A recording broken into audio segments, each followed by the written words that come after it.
तो जो मुख्यमंत्री पलटू राम हैं वो प्रधानमंत्री बनने का तिकड़म लगा रहे हैं और विपक्षी पार्टियों का सम्मेलन बुला रहे हैं। 12 तारीख को सम्मेलन है। ये जो शिक्षक हैं जो छोटी मोटी नौकरी करके दाल रोटी चलाना चाहते हैं, परिवार पालना चाहते हैं, उनके साथ देखिए ये लोग कितना क्रूर मजाक कर रहे हैं। उनका करियर दांव पे लगा हुआ है। वही ना, करियर दांव पर लगा। देखिए शिक्षक तो कोई बहुत बड़ा अंबानी अडानी का बेटा बनता नहीं है। शिक्षक या शिक्षिका वही लोग बनते हैं जिनकी साधारण पृष्ठभूमि रहती है, जो मतलब मध्यम वर्ग के लोग रहते हैं वो बनते हैं। वो परीक्षा बीपीएससी के माध्यम से होगी, बिहार लोक सेवा आयोग। 4 लाख लगभग अभ्यर्थी हैं इस तरह से। और वैकेंसी 1,70,461 वैकेंसी है। तो वैकेंसी आपने छोटी सी निकाली है, उसके बाद देखिए कितना ये गड़बड़ हो रहा है। अब वो भी आपने शिक्षक नियमावली को मतलब विवादों में रख दिया है। ऐसे तो उसको वरीयता का भी कुछ मिलना चाहिए ना, है ना। आप फिर उसको बिल्कुल एक फ्रेशर की तरह कैसे कह सकते हैं कि अब ये बनिए, जो कल का पढ़ाने वाला आएगा वो भी परीक्षा देके राज्यकर्मी बन जाएगा और वो जो 17 साल से पढ़ा रही है वो भी राज्यकर्मी बनेगी। अलग है कि सरकार की गिदड़ भभकी का कोई असर नहीं पड़ा, इसके बावजूद हजारों शिक्षक शिक्षिकाएं सड़कों पर है। उन्होंने प्रमंडल स्तर पर मतलब आंदोलन किया भी है और अभी उनका आंदोलन जारी ही है। नमस्कार, आप देख रहे हैं NBC 24 और मैं हूं आपके साथ मानसी। बता दें कि एस्टेट सीटेट बीटेट के तमाम अभ्यर्थी लगातार 4 सालों से प्रयास कर रहे हैं, लेकिन सरकार के कान में जू तक नहीं रेंजी और अभी तक जो उनकी नौकरी है वो नहीं लगी है। बता दें कि लाख धरना प्रदर्शन और विरोध के बावजूद जो सरकार है वो कुछ नहीं कर पाई है। उसके बाद मैं आपको बता दूं कि बिहार सरकार ने नई शिक्षक नियमावली ले आई है कि अब जो भी पास कर चुके अभ्यर्थी हैं उनको फिर से एक एग्ज़ाम देना होगा। वो एग्ज़ाम बीपीएससी के माध्यम से ली जाएगी। बता दें कि 4 लाख अभ्यर्थी हैं जो पास कर चुके हैं और बीपीएससी ने जो सीट जारी किया है उसमें सिर्फ 1,70,000 अभ्यर्थियों की जो नौकरी है वो की जाएगी। ऐसे में बड़ा सवाल ये है कि जब वैकेंसी इतनी ज़्यादा कम है तो जो पहले से जो पास अभ्यर्थी हैं आखिर उनका सरकार क्या करेगी, उनके साथ क्या होगा। बता दें कि लगातार शिक्षक अभ्यर्थियों के साथ जो न्याय है वो हो रहा है, बिहार सरकार कुछ नहीं कर रही है। सर, शिक्षक अभ्यर्थी लगातार 4 सालों से प्रयास कर रहे हैं लेकिन अभी तक सरकार कुछ नहीं की है। जी, बहुत दुर्भाग्य की बात है। एकदम सरकार जो है वो इन लोग के भविष्य के साथ खिलवाड़ कर रही है। खुद तो जो मुख्यमंत्री पलटू राम हैं वो प्रधानमंत्री बनने का तिकड़म लगा रहे हैं और विपक्षी पार्टियों का सम्मेलन बुला रहे हैं। 12 तारीख को सम्मेलन है और भारत का तूफ़ानी दौरा कर रहे हैं। तो खुद तो ये प्रधानमंत्री बनने के जुगाड़ में ऐसे बनेंगे नहीं, लेकिन जुगाड़ में है। लेकिन जो बाकी अभ्यर्थी हैं, बताइए, जो शिक्षक हैं जो छोटी मोटी नौकरी करके दाल रोटी चलाना चाहते हैं, परिवार पालना चाहते हैं, उनके साथ देखिए ये लोग कितना क्रूर मजाक कर रहे हैं। उनका करियर दांव पे लगा हुआ है। वही ना, करियर दांव पर लगा। देखिए शिक्षक तो कोई बहुत बड़ा अंबानी अडानी का बेटा बनता नहीं है। शिक्षक या शिक्षिका वही लोग बनते हैं जिनकी साधारण पृष्ठभूमि रहती है, जो मतलब मध्यम वर्ग के लोग रहते हैं वो बनते हैं, क्योंकि सबके लिए दाल रोटी का मसला है, रोजी रोटी सबको चलानी है। अब वो लोग उसमें स्टेट लोग पास कर चुके हैं, बीटेट पास कर चुके हैं, ये पास कर चुके हैं, वो पास कर चुके हैं। कायदे से इन लोगों को 7वीं चरण की मतलब सबकी बहाली कर देनी चाहिए थी। अब इन लोगों ने एक नया परीक्षा, जिसको बोलचाल में हम कह सकते हैं सुपर टेट की परीक्षा, सुपर टेट की परीक्षा निकाल दी है। अब जैसा आपने बताया वो परीक्षा बीपीएससी के माध्यम से होगी, बिहार लोक सेवा आयोग। 4 लाख लगभग अभ्यर्थी हैं इस तरह से। वैकेंसी 1,70,461 वैकेंसी है। तो वैकेंसी आपने छोटी सी निकाली है, उसके बाद देखिए कितना ये गड़बड़ हो रहा है। अब वो भी आपने शिक्षक नियमावली को मतलब विवादों में रख दिया है।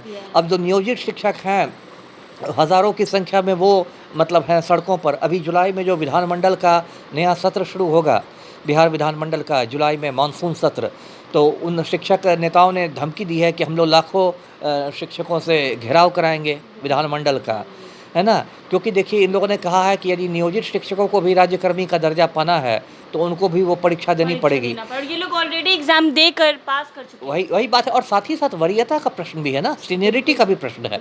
मान लीजिए कोई नियोजित शिक्षक 16 साल से पढ़ा रहा है या कोई नियोजित शिक्षिका 17 साल से पढ़ा रही है, तो कायदे से तो उसको वरीयता का भी कुछ मिलना चाहिए ना, है ना। आप फिर उसको बिल्कुल एक फ्रेशर की तरह कैसे कह सकते हैं कि अब ये बनिए, जो कल का पढ़ाने वाला आएगा वो भी परीक्षा देके राज्यकर्मी बन जाएगा और वो जो 17 साल से पढ़ा रही है वो भी राज्यकर्मी बनेगी। तो फिर उसकी वरीयता का क्या महत्व रहा।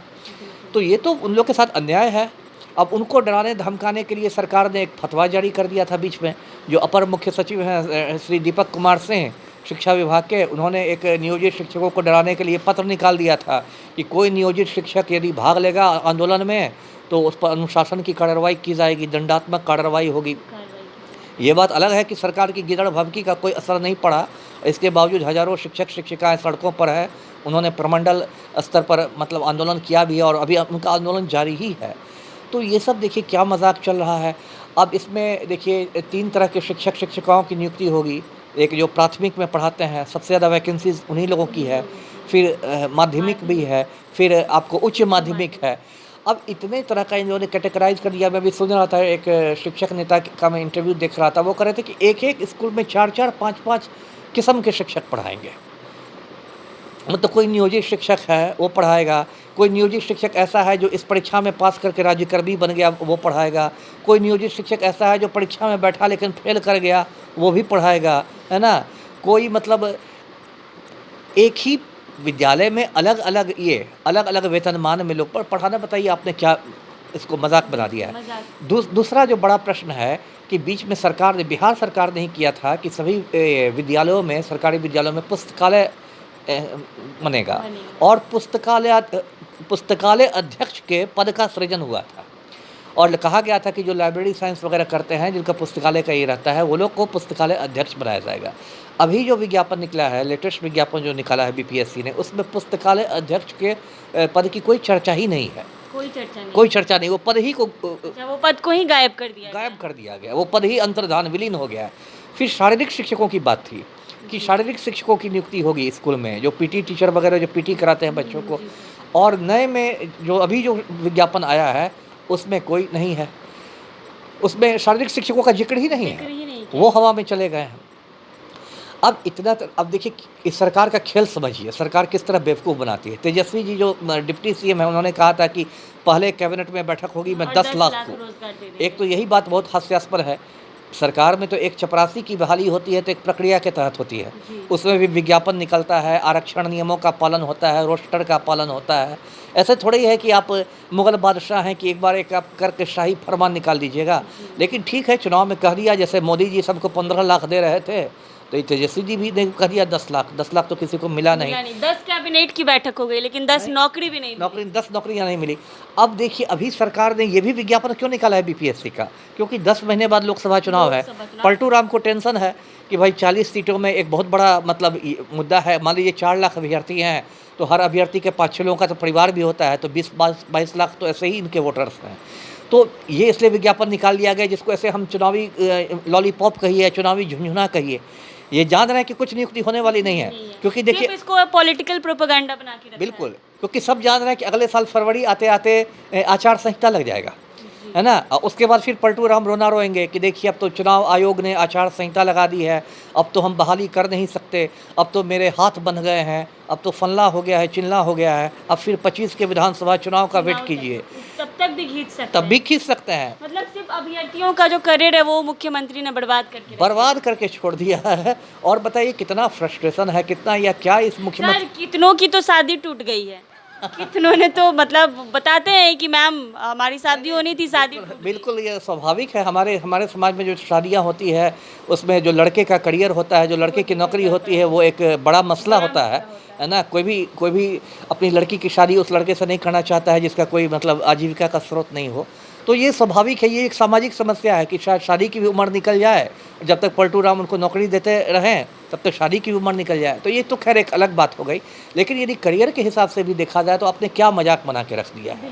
किसी का करियर ऐसे खराब नहीं करना चाहिए, किसी का करियर नहीं खराब करना चाहिए। पलटू राम की प्राथमिकता देखिए, आनंद मोहन जैसे खूनी को निकालने के लिए आप नियमों में संशोधन कर रहे हैं। एक खूनी के लिए आप में इतनी सहानुभूति है कि आप उसके लिए बिहार सरकार के कायदे कानून बदल रहे हैं, नियमों में संशोधन कर रहे हैं। और शिक्षक अभ्यर्थियों का भट्ठा बैठाने के लिए आपने एक ऐसी जटिल कुछ निकाल दी है प्रणाली कि ना मतलब कहते हैं ना राधा को 9 मन घी मिलेगा, ना राधा नाचेगी, ना ये कोई भी बहाली नहीं होने वाली। ये बहाली लटक जाएगी। ऑलरेडी इस बहाली को चुनौती दी जा चुकी है पटना हाईकोर्ट में।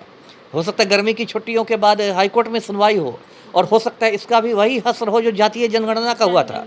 जैसे पलटू राम ने जातीय जनगणना भी बहुत धूम धड़ाका से शुरू किया था, करोड़ रुपए खर्च कर कर करवाए। 500 करोड़ का आवंटन किया था सामान्य प्रशासन विभाग ने, 215 जातियों को कोड नंबर बांटे गए थे और पटना हाई कोर्ट ने इनको फटकार लगाई कि आपके अधिकार में ही नहीं है जनगणना कराना, और रोक लगा दी है। हो सकता है जो शिक्षक भर्ती हो उसका भी हश्र वही हो जाए जो जातीय जनगणना का हो, वो भी कोर्ट कचहरी में उलझ कर रह जाए, उस पर भी रोक लग जाए। तो इन लोगों ने तमाशा बना दिया, अब मैं क्या कहूँ जी। तो आपने देखा, मैं आपको बता दूं कि लगातार जो शिक्षक अभ्यर्थी हैं उनका जो करियर है वो बेहद ख़राब चल रहा है। कहीं ना कहीं देखा जाए तो सरकार ने उनके करियर को ख़राब करके रख दिया। लगातार 4 सालों से प्रयास कर रहे हैं लेकिन अब तक बहाली नहीं की गई है।